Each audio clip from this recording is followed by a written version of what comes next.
Welcome to video 5 of the Lead Guitar Quick Start series. In this lesson, we're going to switch gears a little bit. So far, the two scales that we've learned have been major scales, the major scale and the major pentatonic scale. In this lesson, we're going to learn the minor pentatonic scale. Now, this is going to have quite a different sound. It's going to sound probably sadder to you, and it's going to give you a new color to work with for your solos.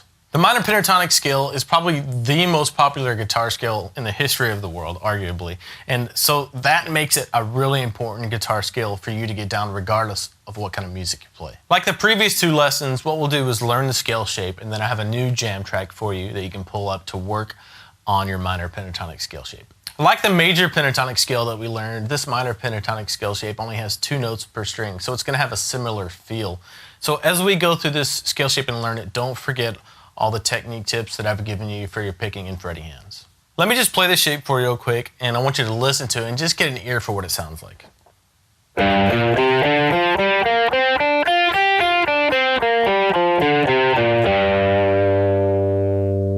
So we're going to start here on the same G root note that we've been working with, but we're going to start with our first finger this time. Our designated finger concept changes a little bit. It shifts. Any note on the 3rd fret we're going to grab with our first finger. There are no notes on the 4th fret, so our middle finger is going to be used at all. Any notes on the 5th fret we're going to grab with our 3rd finger, and any notes on the 6th fret we're going to grab with our pinky. So that first note, that low G root note with your first finger, and your pinky is going to grab the 6th fret. So those are the 2 notes on that string. Get those under your fingers.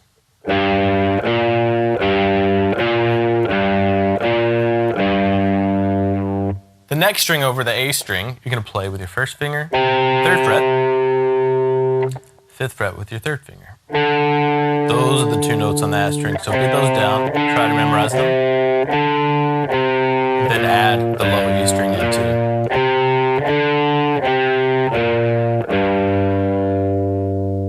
Here's the cool part about this scale shape. The next 2 strings, the D string and the G string, are the exact same pattern that we just played on the A string. So you're going to play on the A string, you have 3 with your first finger, 5 with your 3rd finger, right?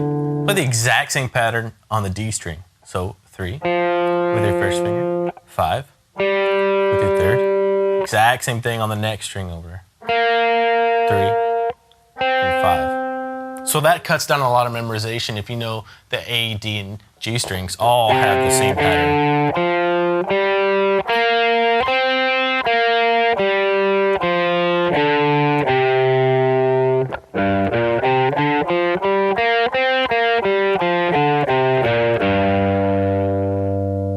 So take a while, get that under your fingers, and then you can add in the B and E strings as well. The pattern for the B and E strings is the exact same pattern as we played down here on the low E string. You're going to play with your first finger on the 3rd fret, then your 6th fret with your pinky.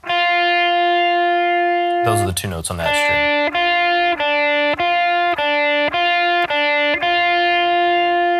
And the exact same thing on the high E string. So 3 and 6 with your 1st and 4th fingers.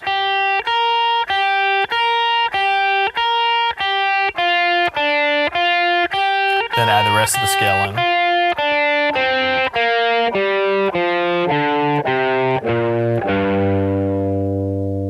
So at first, just work on getting this scale shape memorized. Also work on memorizing where the root notes are. Here on the 3rd fret of the low E string, 5th fret, the D string, and the 3rd fret of the high E string.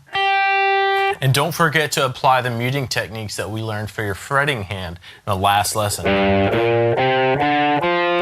so the neighboring strings don't ring out if you actually accidentally hit them with your pick. Now I'm going to teach you another technique for muting the strings. This time we're going to use our picking hand to keep the strings down here quiet. Now when I play this scale on the lower strings, what I do with my picking hand is I take these 3 fingers on my picking hand, just kind of rest them really lightly on the top 3 strings just to kind of keep them quiet. Make sure they don't ring out, right? And as I go up the scale, the farther I get up, the less I do that with my fingers because I have to play these higher strings, right? Now, once I play that low E string, those notes on there, as soon as I go up to that next A string, I'm going to have to keep that low E string quiet. So what I do is I come mute that low E string down here with the palm of my hand. That way if I accidentally brush into it or pick it or something, it won't ring out. And the farther I go up this scale, when I get to the D string, my palm is muting the E and the A strings, and so on. Once I get up to the G string, my palm is keeping the E, A, and D strings quiet. And the farther up I go, the more of this part of my palm I use to mute those lower strings. This muting technique with your picking hand coupled with the muting we talked about with your fretting hand will ensure that only the notes that you're playing that you mean to be ringing out will be ringing out, and all the other strings are going to be quiet. The last thing you want when you're soloing is a bunch of noise and strings ringing out over the notes that you're playing. Let's apply this new scale to a jam track. This new jam track I have for you is in the key of G minor, so it's perfect for this G minor pentatonic scale. Now all the root notes in this scale shape are in the exact same positions that they were for the G major pentatonic scale and the G major scale, but the chord we're going to be playing over is a G minor. Again, use this jam track to get the scale shape down, memorize what the root notes are, and then just start experimenting with it for yourself. It'll sound something like this.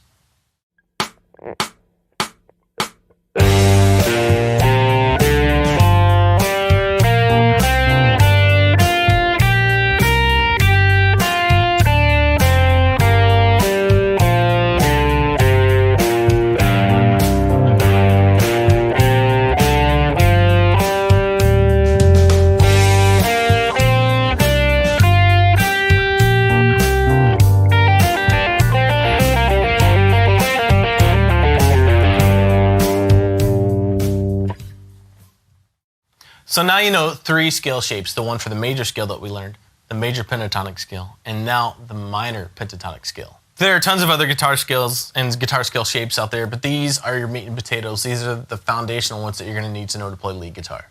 In the following lessons for this lead guitar quick start series, we're going to shift our focus from learning scales to learning some techniques that can kind of make these scales come to life, stuff like bending, vibrato, and legato, which is hammer-ons and pull-offs. Thanks for watching this video, and don't forget to leave your questions if you have any in the comments below. I'll answer them there, or you can just email me, Nate@guitarsystem.com. See ya.